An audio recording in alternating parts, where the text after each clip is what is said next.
The festivities of Kupawa night are just beginning when Liska Radost leaves the village behind. Her eyes prick with tears as she takes a final look over her shoulder. A gust of wind snags at her shawl, threatening to devour the flame of her lantern. This night, the solstice, should belong to revelry beneath a broad summer moon. It is the night unmarried girls weave wildflower crowns and float them down the river for the local boys to chase. The night that folk songs are sung to the roar of a joyful bonfire. The night when villagers pray to God for fertile fields and livestock and wives. But most importantly, it is the night that, according to legend, the fern flower will bloom. And if the legends are true, this is the night that Liska will find it. She will take it into her hands and make her wish, and she will atone for her sins. She treads deeper into the dark, through one of the many wheat fields that crawl along the rolling hills and wreathe the village from all sides.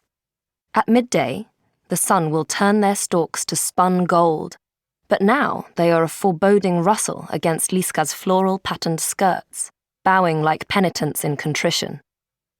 She raises her lantern higher, but its light is no more than a sputtering spark, a mockery of the Kupawa bonfire that dances far in the distance, etching the thatched rooftops of Stodoła into the night's canvas. Stodoła. Home. A home she will not see again if she does not succeed tonight. She knows what rumours the villagers whisper, that she is a witch, that she is as wicked as the dark magic harboured in the spirit wood. She almost smiles at the irony. That accursed place, called the Driada, is where the fern flower is said to bloom. It is her only chance at redemption. Overhead, the moon rises, a great silver eye opened wide and watchful. It spurs Liska onwards, stokes the flame of urgency in her chest. In all the stories, the fern flower only blooms until sunrise. There is not a moment to waste. Her path takes her past the farmlands, to rolling hills dotted with phantom white birch trees and coarse grass housing an orchestra of crickets. In an attempt to bolster her spirits, she starts to hum, a folk song about a girl and two suitors and a rowan tree. The crickets set a rhythm, the breeze whispers in harmony, and slowly she convinces herself she is not afraid. Until the spirit wood comes into view. She has seen the Driada before. Every child of Stodoła has, brought here by the mischievous curiosity only a child possesses. How often did she stand in this spot with Marysieńka, daring one another to creep ever closer to the wood?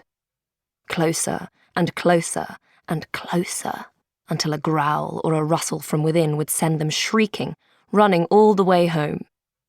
Children do foolish things until they are old enough to understand they are foolish, until their father teaches them to weave the straw hangings found in every Stodoła home, or their mother explains why she ties their hair with crimson ribbons. It is protection, she will say, gentle, yet sombre, from spirits and demons and the evils of the spirit wood.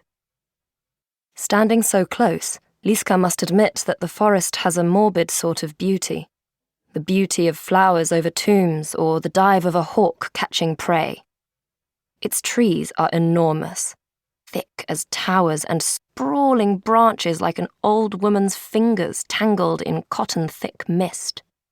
It smells, Liska realizes, like a freshly dug grave, loam and rot and carrion, heavy on the tongue. Somewhere in there is the fern flower. When she finds it, she must make her wish carefully, for it only grants one. In the legends, men often make poorly worded wishes and meet terrible ends, assuming they make it past the wood's devilish spirits. Here, at least, Liska's curse gives her an advantage. She has always been able to sense spirits, hear them, even see them. The skrzat by the stove complaining of the dirty floor, or the kikimora in the neighbour's house exclaiming in delight as she finds yarn to tangle. But those are benevolent house spirits grown fat on offerings of bread and salt, friendly to the humans that shelter them.